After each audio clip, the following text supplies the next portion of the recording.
Chemical equilibrium chapter continue பண்ணலாம். So previous கிளாஸ்ல வந்து லீ-சார்ட்லியஸ் பிரின்சிபல் படித்தோம். அதில் வந்து எஃபெக்ட் ஆஃப் கான்சென்ட்ரேஷன் முடிச்சாச்சு, எஃபெக்ட் ஆஃப் ப்ரெஷர் முடிச்சாச்சு, எஃபெக்ட் ஆஃப் டெம்பரேச்சர் முடிச்சாச்சு.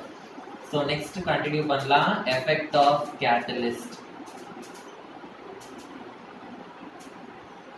Effect of catalyst. ஸோ அதுக்கு முன்னாடி லீ-சார்ட்லியஸ் பிரின்சிபல் அப்படின்னா என்னன்றதை நான் ஒரு வாட்டி ரீகால் பண்ணிடுறேன்.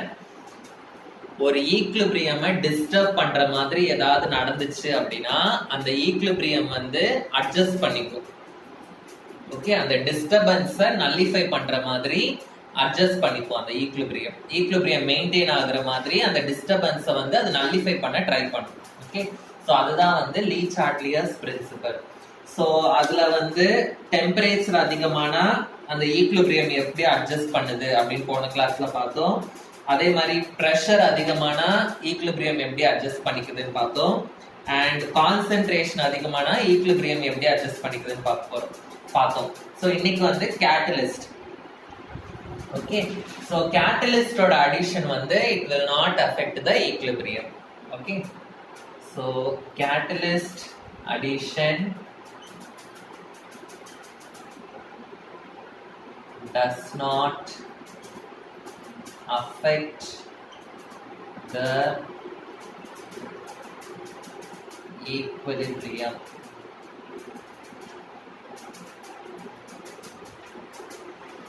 Catalyst அப்படினா it will change the rate of the reaction. Rate of the reaction அப்படினா speed of the reaction அர்த்தம். ஓகே, ஸோ கேட்டலிஸ்ட் நடக்கும்போது அந்த ஈக்லிபிரியம் வந்து அஃபெக்ட் ஆகாது. ஏன்னா கேட்டலிஸ்ட் வந்து ஃபார்வர்ட் ரியாக்ஷனோட ஸ்பீடையும் இன்க்ரீஸ் பண்ணும், பேக்வர்ட் ரியாக்ஷனோட ஸ்பீடையும் வந்து இன்க்ரீஸ் பண்ணும். ஸோ ரெண்டு ரியாக்ஷனோட ஸ்பீடையும் இன்க்ரீஸ் பண்றதுனால அந்த ஈக்லிபிரியம் வந்து மெயின்டைன் ஆகிட்டே தான் இருக்கும். ஓகே, ஸோ எழுதிக்கோங்க. Catalyst increases the rate of both forward and reverse reactions.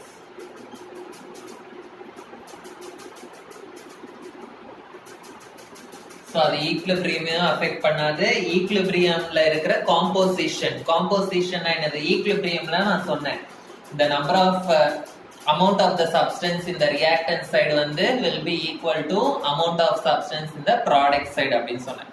அந்த composition also will not be affected by the catalyst. Okay, so equilibrium composition is also not affected.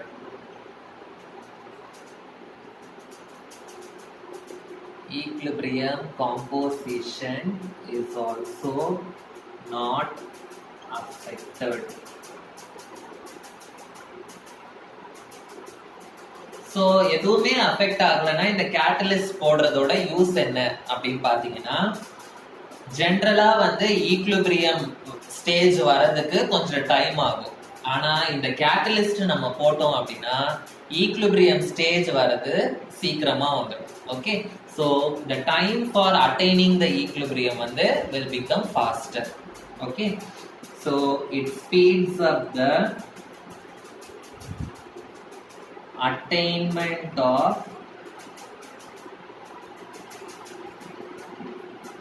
equilibrium. It speeds up the attainment of equilibrium. So for example, Haber's process. Haber's process வந்து it is used for the synthesis of ammonia. Okay, இந்த Haber's ப்ராசஸ்ல நம்ம use பண்ற catalyst வந்து என்ன அப்படின்னா iron catalyst.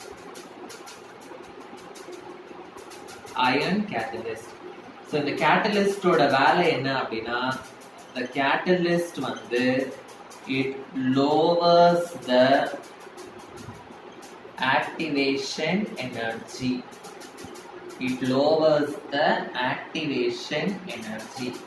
Lowers the activation energy அப்படின்னா என்னன்றதை நான் சொல்லிடுறேன். சப்போஸ் நான் இந்த மாதிரி ஒரு கிராஃப் கன்சிடர் பண்ணிக்கிறேன். Okay, I am considering a graph like this. So இதில் வந்து ஃபர்ஸ்ட் ரியாக்டன்ஸ் எனக்கு இருக்கு. ஸோ இந்த ரியாக்டன்ஸ் வந்து என்ன ஆகும்னா எனர்ஜி வேணும் இந்த ரியாக்டன்ஸ்க்கு. The reactance will gain energy.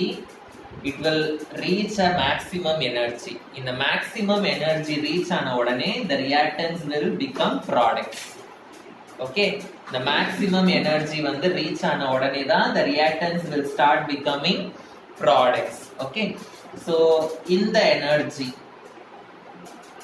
இந்த மேக்ஸிமம் எனர்ஜி அதுதான் வந்து நம்ம என்னன்னு சொல்லுவோம்னா ஆக்டிவேஷன் எனர்ஜி அப்படின்னு சொல்லுவோம்.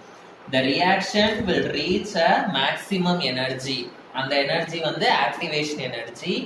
அந்த ஆக்டிவேஷன் எனர்ஜி ஆனதுக்கு அப்புறம் தான் வந்து அது வந்து என்னவா மாறும், ப்ராடக்ட்ஸா மாறும். ஓகே, கேட்டலிஸ்ட் போட்டோம் அப்படின்னா என்ன ஆகும் அப்படின்னா கேட்டலிஸ்ட் வந்து it lovers the activation energy. அப்படின்னா சப்போஸ் இதே ரியாக்ஷன்ல நான் கேட்டலிஸ்ட் போட்டேன்னா எனக்கு இவ்வளவு பெருசா இருக்கிற கர்வ் வந்து எனக்கு எப்படி கிடைக்கும்னா இப்படி கிடைக்கும். ஸோ என்ன ஆகும், இந்த ரியாக்டன்ஸ் வந்து இவ்வளோ தூரம் போயிட்டு ப்ராடக்ட் ஃபார்ம் ஆகுறதுக்கு பதிலாக இது சீக்கிரமாகவே ப்ராடக்ட் ஃபார்ம் ஆகிடும். ஓகே, ஸோ அதனால இந்த கேட்டலிஸ்ட் வந்து it lovers the activation energy. இவ்வளோ ஹைட்டாக போகிற கர்வ் வந்து இப்படியே எனக்கு கிடைச்சிடும். ஸோ சீக்கிரமாக எனக்கு வந்து ப்ராடக்ட்ஸ் கிடைச்சிடும்.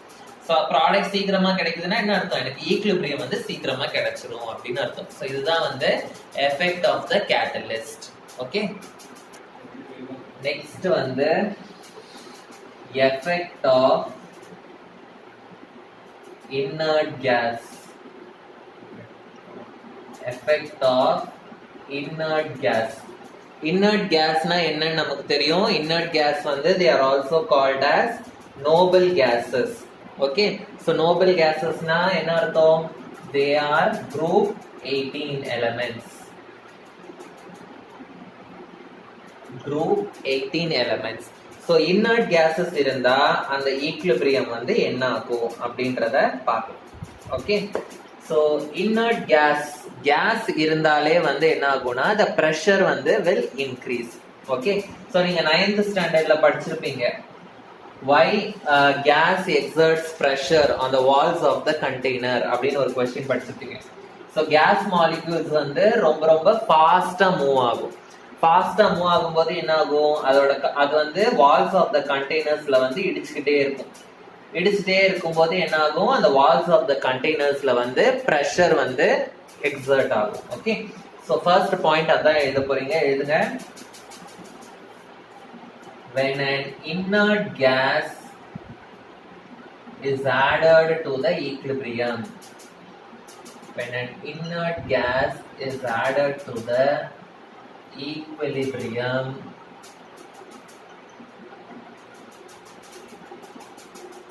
so inert gas add பண்ணா என்ன ஆகும், the number of moles of the gas வந்து increase ஆகும். number of moles of the gas increase ஆகும்போது gas molecules வந்து ஒன்னோட ஒன்னு இடிச்சு walls of the containersலயும் போய் இடிக்கும்.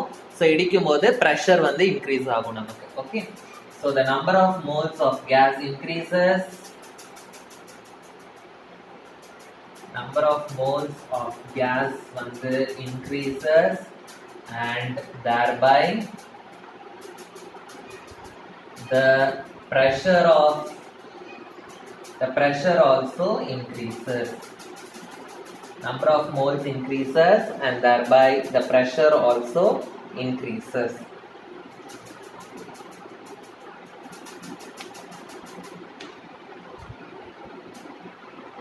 So pressure increases அப்படினா என்ன ஆகும், reactant side ஓட pressureம் increase ஆகும், product side ஓட pressureம் வந்து increase ஆகும். So as a whole ரெண்டு சைடுமே pressure increase ஆகுறதுனால the equilibrium வந்து will not be disturbed. Okay, so எழுதிக்கோங்க. So the partial pressures of the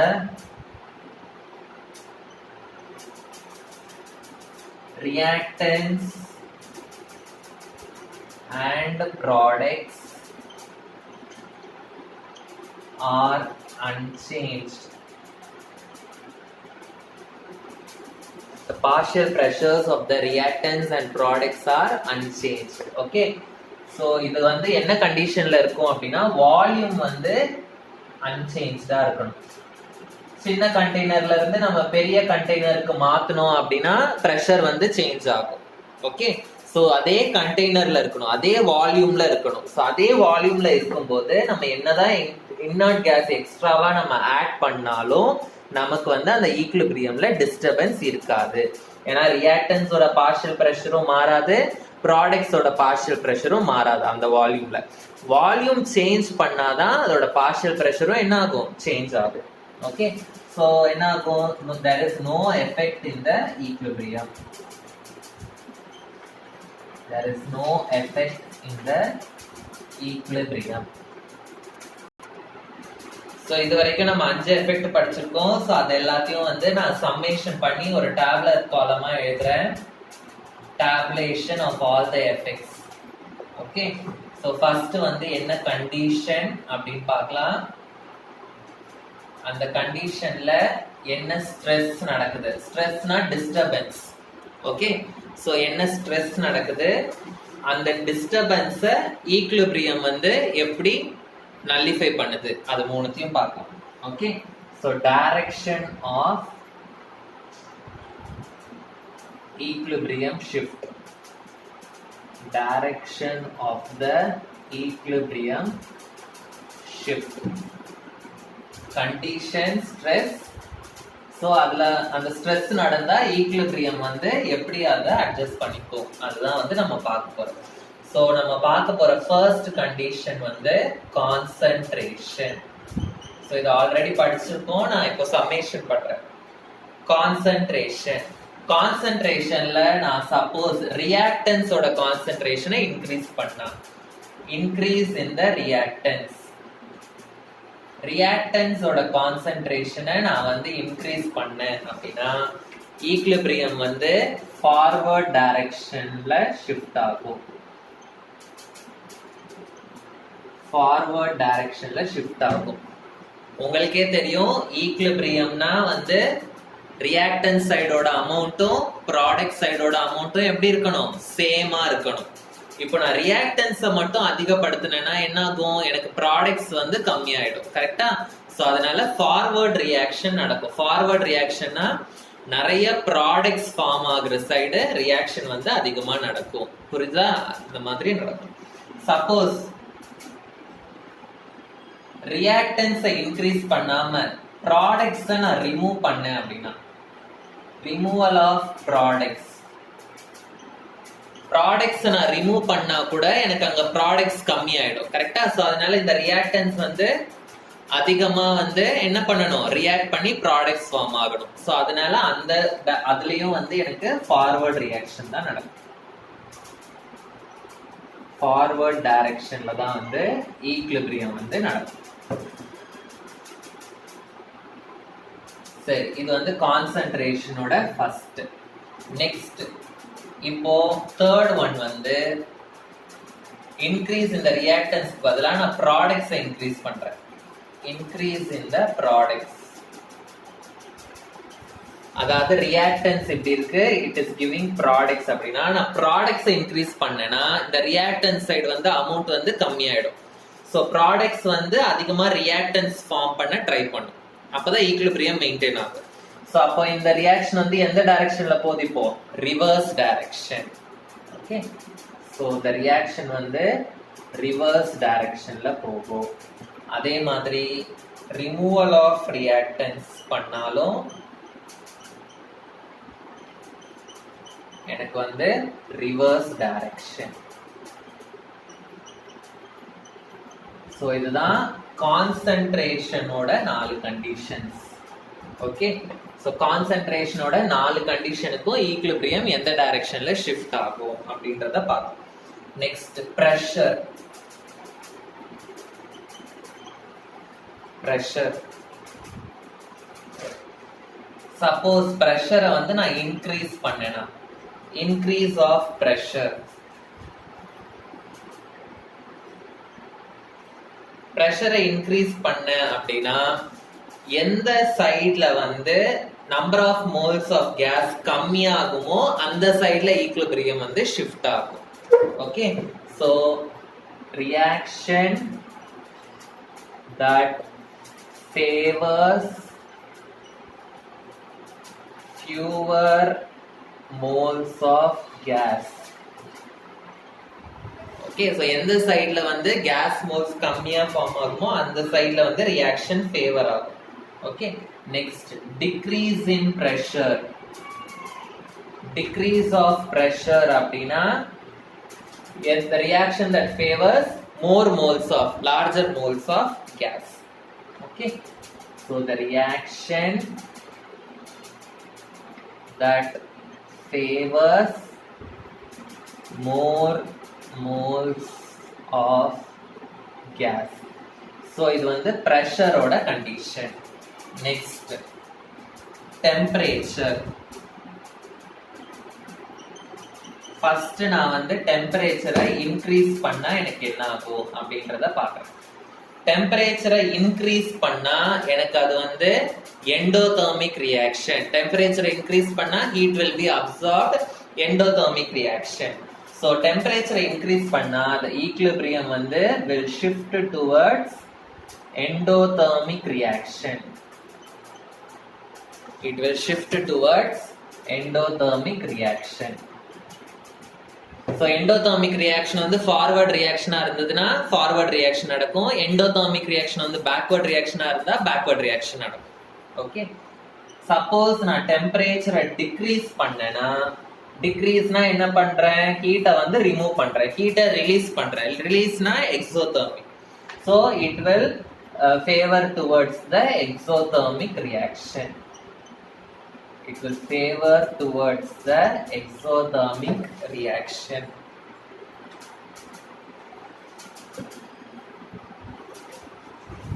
Next, catalyst. Catalyst நான் இப்போதான் நடத்தினேன். Catalyst add பண்ணா forward reaction ஓட ரேட்டும் increase ஆகும், backward reaction ஓட ரேட்டும் வந்து என்ன ஆகும்? increase ஆகும். So equilibrium வந்து அப்படியே தான் இருக்கும். There is no effect. So catalyst வந்து நான் add பண்ணேனா no effect in the equilibrium. Next வந்து inert gases. Inert gases நான் add பண்ணாலும் எனக்கு வந்து equilibriumல எந்த எஃபெக்டும் இருக்காது. ஆனா அதுல நான் ஒரு கண்டிஷன் சொன்னேன், வால்யூம் வந்து சேம் வால்யூமா இருக்கணும். வால்யூம் மாறிடுச்சுன்னா partial pressures-உம் மாறும். Okay, so addition of inert gases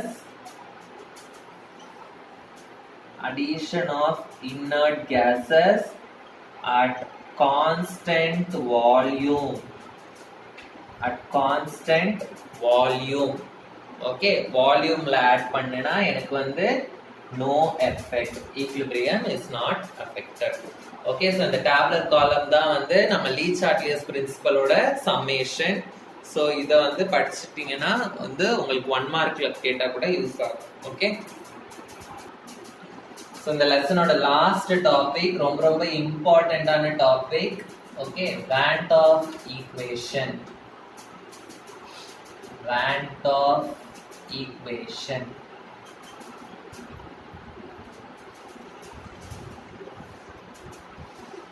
Van't Hoff equation என்ன, அது என்ன எக்ஸ்பிரஸ் பண்ணுது அப்படின்னு பார்க்கலாம். It gives the quantitative temperature dependence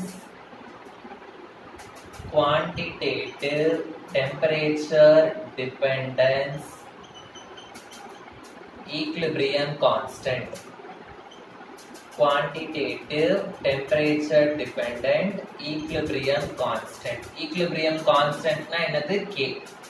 So Van't Hoff equationல வந்து நம்ம K equilibrium constantக்கு ஈக்குவேஷன் கண்டுபிடிக்க போறோம். அதுல வந்து எந்த டேர்ம் இருக்கும்னா டெம்பரேச்சர் டேர்மும் இருக்கும். சோ இது வரைக்கும் நம்ம பார்த்த K வேல்யூலாம் Kp Kc எல்லாம் எப்படி பண்ணோம்? concentration of the products divided by concentration of the reactants போட்டிருக்கோம். இல்லாட்டி partial pressure of the products divided by partial pressure of the reactants அப்படின்னு போட்டிருக்கோம்.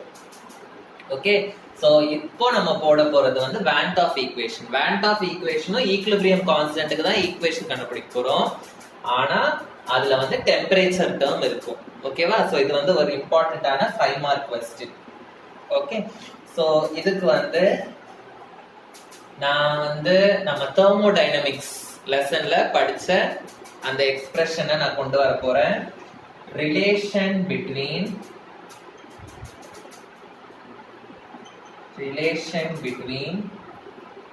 standard free energy change. Standard free energy change அப்படின்னா என்ன அர்த்தம்? ஃப்ரீ எனர்ஜி அப்படின்னா வந்து G அப்படின்னு அர்த்தம், ஸ்டாண்டர்ட்னா G நாட்னு அர்த்தம், சேஞ்ச்னா டெல்டான்னு அர்த்தம், delta G not and equilibrium constant K. இதோட ஃபார்முலா வந்து நம்ம தெர்மோடைனமிக்ஸ்ல படிச்சிருக்கோம். Delta G not is equal to minus RT ln K, minus RT ln K. So இதை வந்து நான் ஈக்குவேஷன் நம்பர் 1 அப்படின்னு வச்சுக்கிறேன். இப்போ டெல்டா ஜிக்கு இன்னொரு ஃபார்முலாவும் இருக்கு. டெல்டா ஜி நாட்டுக்கு we know that delta G naught is equal to delta H naught minus T delta S naught. delta H naught minus T delta S naught. இது வந்து டெல்டா G நாட்டோட இன்னொரு ஃபார்முலா. ஓகே, இப்போ நான் என்ன பண்ண போறேன்? டெல்டா G நாட்டுக்கு நான் இங்க ஒரு வேல்யூ கண்டுபிடிச்சிருக்கேன். இந்த வேல்யூவை நான் இங்க சப்ஸ்டிட்யூட் பண்ண போறேன். So I am going to substitute 1 in 2. So நான் சப்ஸ்டிட்யூட் பண்ணேன்னா எனக்கு என்ன கிடைக்கும்? Minus RT ln K is equal to delta H naught minus T delta S naught. எனக்கு நான் கண்டுபிடிக்க வேண்டியது ஈக்லிபிரியம் கான்ஸ்டன்ட்க்கு தான் நான் ஈக்குவேஷன் கண்டுபிடிக்கிறோம். ஓகே, சோ அதனால நான் இந்த ln k வை மட்டும் வச்சிட்டு இத வந்து இந்த சைடு எடுத்துட்டு வரேன். So ln k is equal to minus RT நான் இந்த சைடு எடுத்துட்டு வரேன். delta H naught divided by RT அப்படின்னு ஆகும். நெக்ஸ்ட் மைனஸ் இன்டு மைனஸ் வந்து எனக்கு பிளஸ் ஆகும், plus T delta S naught divided by RT அப்படின்னு வரும். Okay, so minus into plus minus, minus into minus plus. okay, so divisionல RT போய்டும். so இந்த tயும் இந்த tயும் எனக்கு கேன்சல் ஆயிடும். so எனக்கு வந்து ln k is equal to minus delta H naught divided by RT plus delta S naught divided by R அப்படின்னு எனக்கு கிடைக்கும். இப்போ நான் என்ன பண்ண போறேன்னா I am going to differentiate. இத வந்து நான் equation 3 ன்னு வச்சுக்கிறேன். so I am going to differentiate equation 3 with respect to temperature. okay, with respect to temperature. differentiate 3 with respect to temperature na both the sides நான் வந்து d by dt add பண்ணனும். d by dt. so இது வந்து என்ன ஆகும்? இந்த equation ln k கூட d by dt multiply பண்ணும். so d of ln k divided by dt is equal to d of minus delta H naught d by dt of minus delta H naught divided by RT plus d by dt of delta S naught divided by R இப்படின்னு எனக்கு கிடைக்கும். Okay, so differentiate பண்ற எல்லாத்தையும் with respect to time temperature. Okay, so இப்போ எனக்கு என்ன ஆகும் அப்படின்னா டெல்டா எஸ் நாட் வந்து கான்ஸ்டன்ட், ஆரும் வந்து எனக்கு கான்ஸ்டன்ட். டெல்டா எஸ் நாட்டும் கான்ஸ்டன்ட், ஆரும் வந்து எனக்கு கான்ஸ்டன்ட். கான்ஸ்டன்ட்டை நான் வந்து டிஃபரன்ஷியேட் பண்ணேன்னா எனக்கு வந்து 0 ஆயிடும். ஸோ இந்த ஃபுல் டேர்ம் எனக்கு 0 ஆயிடும். ஓகேவா? ஸோ திஸ் டேர்ம் வந்து இட் பிகம்ஸ் 0 ஆன் டிஃபரன்ஷியேட்டிங். ஏன்னா இது வந்து constant.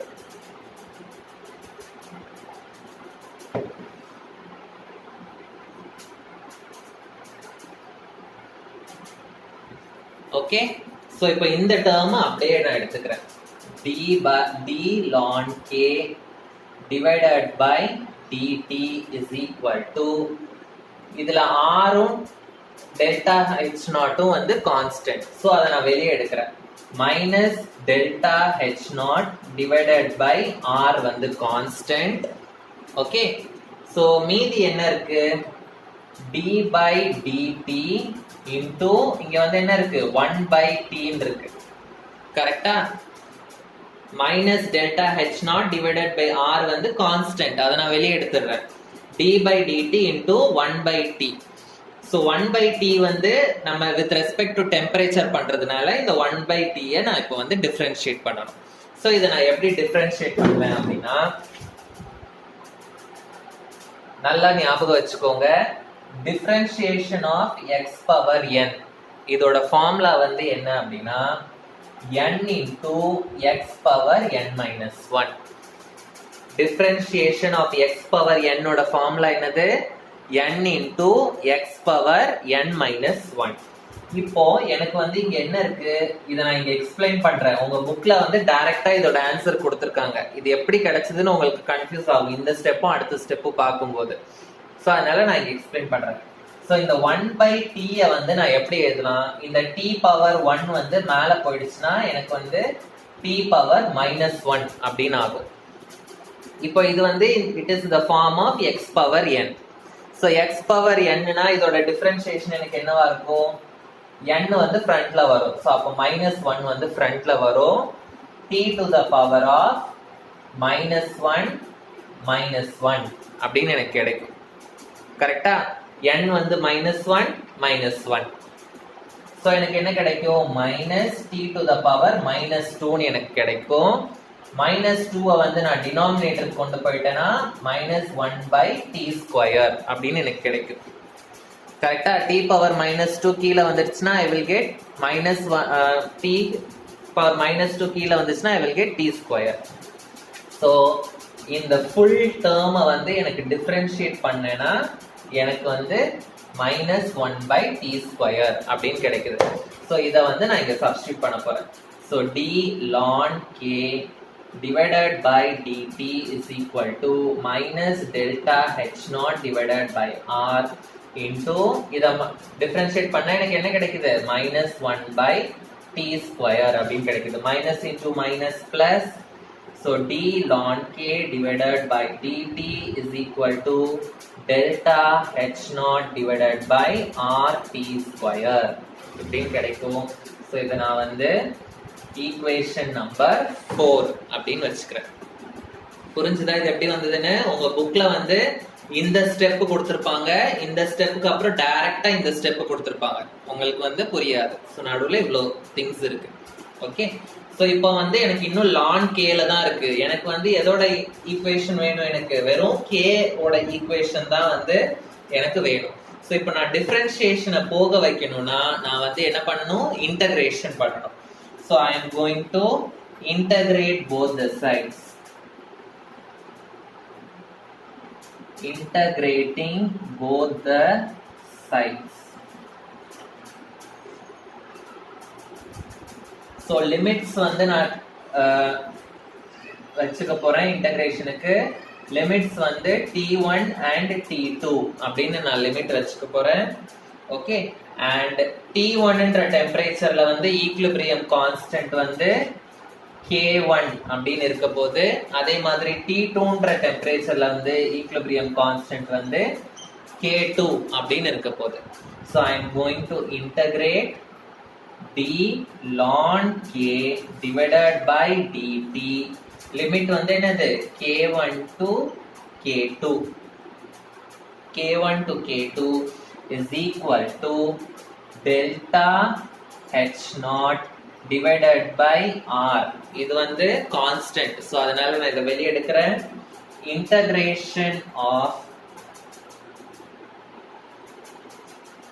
1 by t square. Limit வந்து t1 to t2. Okay, so இதுதான் வந்து இன்டகிரேஷன் பண்றேன். இப்போ இதுல டிஃபரன்ஷியேஷன் இருக்கு, இதுல இன்டகிரேஷன் இருக்கு. டிஃபரன்ஷியேஷனும் இன்டகிரேஷனும் கேன்சல் ஆயிடும். ஸோ எனக்கு வந்து வெறும் ln k கிடைக்கும். ln k தான் இதோட இன்டகிரேஷன். லிமிட் வந்து k1 to k2 is equal to delta H naught divided by R அப்படின்னு கிடைக்கும். ஸோ இதே மாதிரி இதை நம்ம எப்படி டிஃபரன்ஷியேட் பண்ணி எனக்கு இந்த ஆன்சர் வந்ததோ அதே மாதிரி 1/t² நான் வந்து இன்டகிரேட் பண்ணேன்னா எனக்கு I will be getting -1/t -1/t. Okay, so again இது வந்து இந்த மாதிரி நிறைய ஸ்டெப்ஸ் போடணும் இன்டகிரேஷனுக்கு. நான் அதை ஸ்கிப் பண்றேன், ஏன்னா உங்க புக்லேயே கொடுக்கல, டைரக்டா தான் கொடுத்துருக்காங்க. ஸோ லிமிட் வந்து t1 to t2.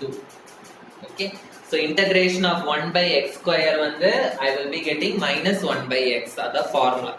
Okay, so இப்போ நான் வந்து லிமிட்ஸை வந்து உள்ள என்ன பண்ணணும், நான் வந்து சப்ஸ்டிட் பண்ணணும். எப்பவுமே upper limit minus lower limit.